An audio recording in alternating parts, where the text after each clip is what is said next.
Nicole Mann, and this is my informative speech.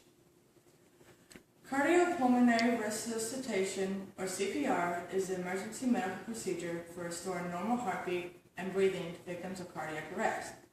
The life you save with CPR is most likely to be someone you love. According to the American Heart Association, 88% of cardiac arrests occur at home.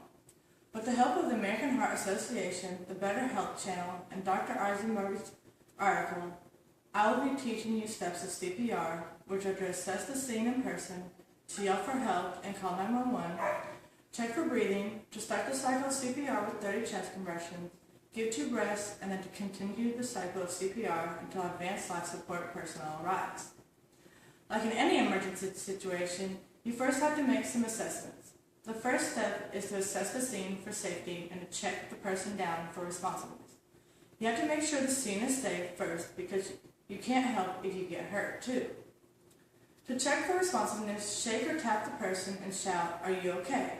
If the person does not move, speak, blink, or otherwise react, they are considered unresponsive. Hey, are you okay?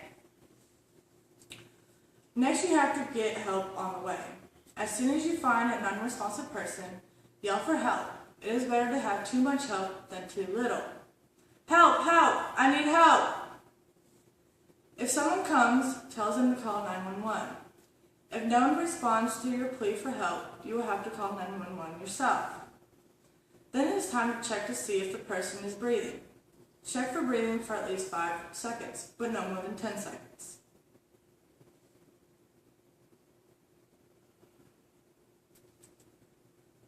If the person is only gasping, they are in need of CPR. Gasping is not regular or normal and is a sign of cardiac arrest in the unresponsive. The fourth step to start a cycle of CPR was 30 chest compressions. To give good chest compressions, you should first move clothing out of the way.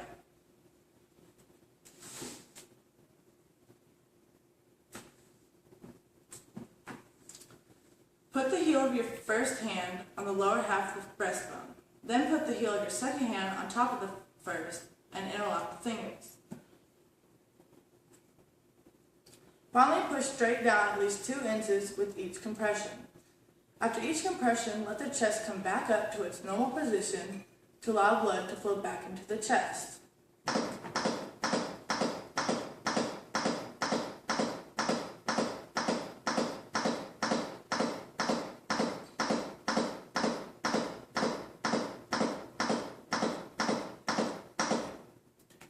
Next, you'll give 2 breaths. To open the airway, place one hand on the forehead and the fingers of the other hand on the bony part of the chin. Then tilt head back, lift chin, and pinch the nose. Take a normal breath. Cover the mouth with yours and give the 2 breaths over 1 second apiece, checking for the rise and fall of the chest.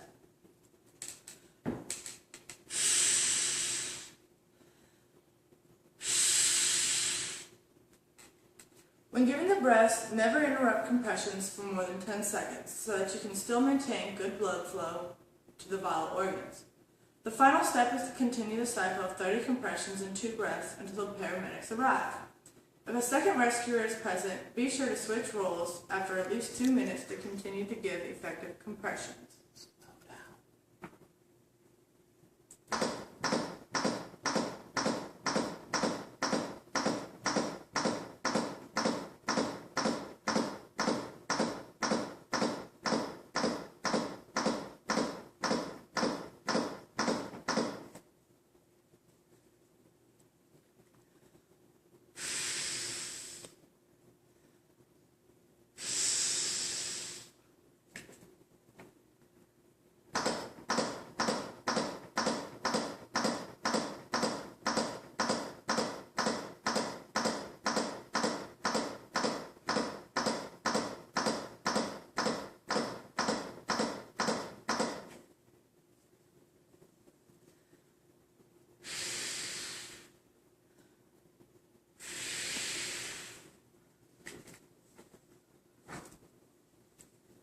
CPR consists of simple steps that could save the most precious thing, alive.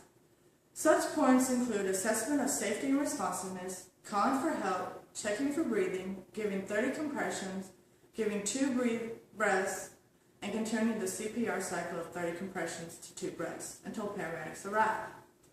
The most important thing to remember about CPR is the compressions. The American Heart Association suggests that hands-only CPR or CPR with just chest compressions can be just as effective as CPR with breaths in treating adult cardiac arrest victims. So in short, if you see an adult that is unresponsive, call 911 and press hard and fast in the middle of the chest to the beat of staying alive.